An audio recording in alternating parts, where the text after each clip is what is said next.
how to create a quality software tester resume which will attract the recruiter's eye and will get you the calls to basically attend the interview. So I have been taking software testing mock interviews for quite a while now, and people who have been sending resumes are very basic, and they in itself basically lack the overall structuring and the template. So basically how you should structure your content, or how you should basically make your resume so that it looks more presentable and recruiters will call you. So today I thought I'll create a template and then I'll share that template with you all, and also walk you through why this resume template is important and why you need to structure a resume in a particular way, how many pages you should target for, and then what are the key sections basically that you need to include in your resume.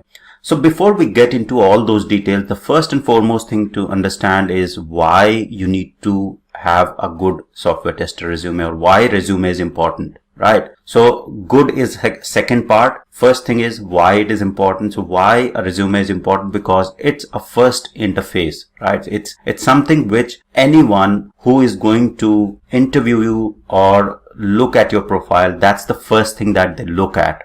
So you send your resume. If a person sees that you do not have the relevant skill set, or you haven't provided all the detailed skill sets and the knowledge that you actually have, nobody will be able to understand what is your depth of knowledge, right? So whatever you have learned, whatever you have worked on, whatever projects you have done, it's important to include those into your resume. The skill sets need to be there so that if anyone scans your resume in the first instance, they know that yes, this is the person who will be able to perform this particular role. Okay. Now there are many automated tools that actually look for the keywords in the resume. So that's the second part of it, right? So the first part is basically if somebody is looking at the resume, they will scan it and they'll understand what you have done. If a software is scanning your resume, the software will be looking at the keywords that you put into your resume. So keywords are important, and keywords basically, as per the job description, software will scan, and if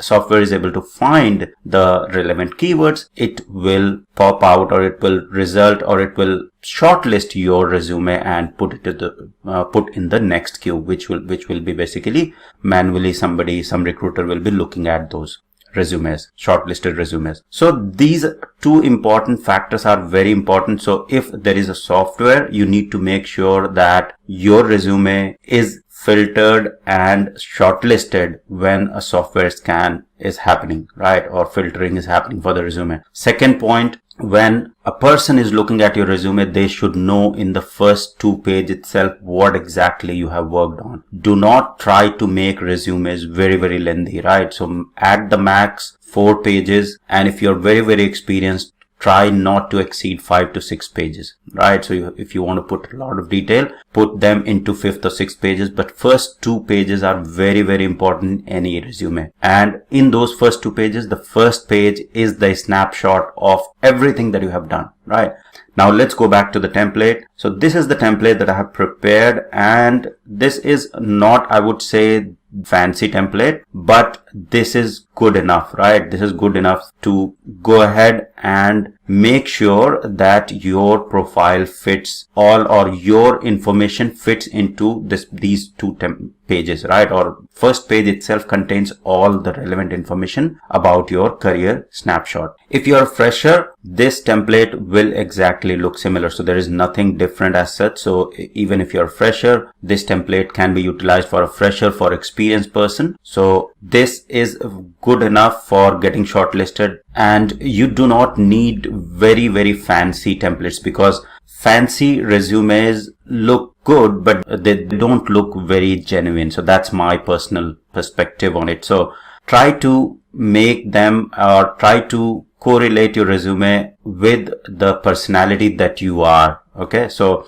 but do not also clutter everything here and there, right? So that's why templates are important, and this template you can utilize to basically update your relevant details in this. Now let's walk through this particular template. So if you see, the first page itself will contain all the relevant information about your career, right? So first line is about your name, so you just provide your name. In the personal details, provide your contact information, so your mobile number, your email, LinkedIn profile, which is very, very important, and the location where you are at. So location is important in terms of you can include it with your current location, but do not need to include your full address, right? So that is not required. So a couple of things are not relevant and not required. So in location, you can just mention, say, for example, Bangalore, India, New York, USA, right? So just that information is good enough for the recruiters or the tools to basically scan and see that where this particular person is located and is looking for the jobs. Now, in the personal details, you do not need to add anything more, but if there is a requirement, say for example, the recruiter is asking for relevant information, then yes, you can go ahead and update for that particular recruiter itself. Then coming to the experience summary. Experience summary is the summary about your overall experience. So I have put couple of points there, but these are don't just take them as is. Experience summary is the summary for your personal experience in the software testing industry or QA industry or automation, right?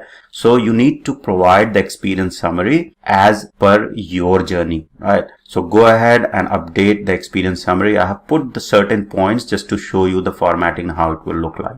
Then coming back to the technical skills and tools, if you see this section will clearly clearly show you basically that what technical skills I possess and what tools I have worked on, right? So go ahead and update the technical skills and tools. This is not the comprehensive list. I have updated all the technical skills tools that you can reuse, right? But there are so many test management tools. There are so many automation tools. So depending on what you have worked on, go ahead and update this list and make it relevant to your in your perspective. Similarly, programming languages, databases, etc. Right? So this technical skills and tools, I've just given these examples just for the sample. So update this accordingly. Now going to the certification section, go ahead, update all the certifications that you have done till now. Do not hesitate to put any certifications. If you have done certain course, put the course in there. And even if you have done certain course on Udemy or online, just mention, say for example, you don't hold any certifications from ISTQB or any other Scrum or Agile related certification, go ahead and put the certifications that you have gained from course completion on Udemy or any other platform. So just mention that, yes, these are the certifications, these are the courses that I have done and I'm certified in. Then coming back to the education. So education, just mention the education in these simple lines. So if you have done bachelor's, put the bachelor's in whatever field, then from whatever university, location, country, and year, right? So in one line, you will be able to capture a lot of information and it will look a lot better as compared to putting it into multiple lines and multiple paragraphs, right? So depending if you have done master's or PhD, whatever, you can put those into the chronological order. Okay. Now, if you see, this is the chronological order. So you'll see that from your recent experience, we are moving to the older experience. So I'll cover that as well. Now in the achievement section, so after education, you will see achievement section. So in achievements, you will see whatever achievements you have done till now, whether it's your college, if you're a fresher, you would have done something good at your college, whether it's, extracurricular activities in which you have got certain prizes and stuff like that. You have done some projects, you have got appreciation for that, put that there. If you're an experienced person, you would be having a lot of information put in the achievements anyways, right? But for freshers, I'm covering this as well because most of the mock interviews that I have taken are the fresher people who are looking for a job in software testing. So I think this resume will definitely help them if you fill out this information in the first page along with the achievements, right? So if you see, this first page gives you a very clear picture of what experience a person brings in, which comes in experience section. How can I contact that particular person? I have the email, I have the mobile number, I have his LinkedIn profile or her LinkedIn profile that I can go ahead and look at, right? And then I know the location as well as a recruiter. Okay, so this gives me a very good indication that a person is really serious and he has formatted and put all the information that is required for me to reach out to this particular candidate. Then in the technical skills and tools, if I need Selenium WebDriver, yes, this person has these are the test management tools that I need in my job. So this person has worked in TestLink and TestRail, so, and my project uses TestRail, so this will be a good fit. And then this person has worked in Jira and Confluence, so we use Jira and Confluence, this will be a good fit. So that's how they basically shortlist. And then in the certifications, they vouch for your overall knowledge and experience. So you put your certifications. Education is very important, and achievement. So these things in your first page will give the recruiter a very clear picture about you, and this will keep you ahead of all other bad resumes that are sent out there. Okay, so that's why it is important to keep key information in the first page itself. Moving to the second page, right? So in the second page, you have this professional experience. Now, when I talk about the first page, many people won't be able to fit in all this information in the first page. In that case, if it moves to the next page, that's absolutely fine. But do not try to write the stories in the first page. If you can stick to the first page, all the information, that's what we want,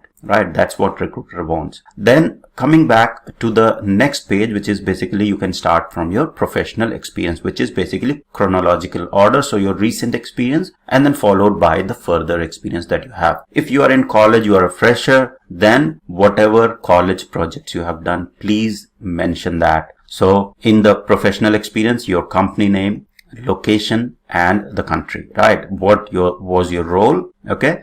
And then briefly talk about your company and project or college project, and then briefly talk about the project. So here, college project, I have just mentioned like that. So you can just briefly talk about company basically here, and then briefly talk about project here, right? So here in the project section, so whatever project you have worked in, then briefly talk about the project here. And then the date that you have worked on that particular project, what were your responsibilities and environment and tools for that particular project. So for example, you use Selenium WebDriver with Maven, TestNG, Bitbucket, and all other tools that you have used in that particular project. You just put those into environment and tools section. Right. Now, this is for the experience. Now, for the fresher, similar thing. So, role as such, you can skip if you're a fresher. In the company section, you can skip. So, usually you can just basically, you can provide your project, right? So, you can just say, as a college graduate, you worked on this particular project. Talk about your project, what you did, right? What you did in the project, what were your responsibilities, and what environment and tools that you used. Okay. So, you can use exactly same template, just tweak it a little bit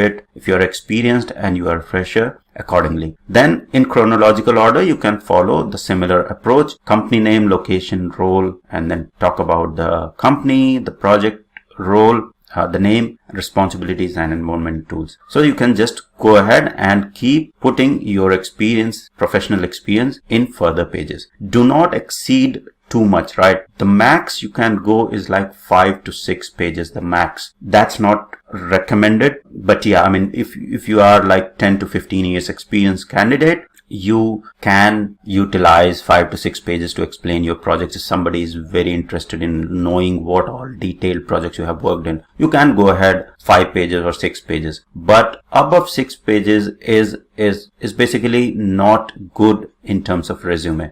The ideal length is 3 to 4 pages. Stick to 4 pages, not more than that, because 4 pages is good enough to explain what you have basically worked on, right? And the rest is after shortlisting. You will be facing the interviews anyways, and rest you will be able to explain what all you have worked on. So the first thing is this interface, the resume, and resume should tell the recruiter or the software what all you have worked on so that you get shortlisted. Once you face the interview, then you can explain what you have all worked on and how you have achieved the overall project goals that you have mentioned in the resume. The last part that you can specify is the references. So basically references you do not need to specify as such in the resume. You can just mention references available upon request, because once you get shortlisted, go through the interview process, you will be asked for references and then you can provide the references accordingly. All right.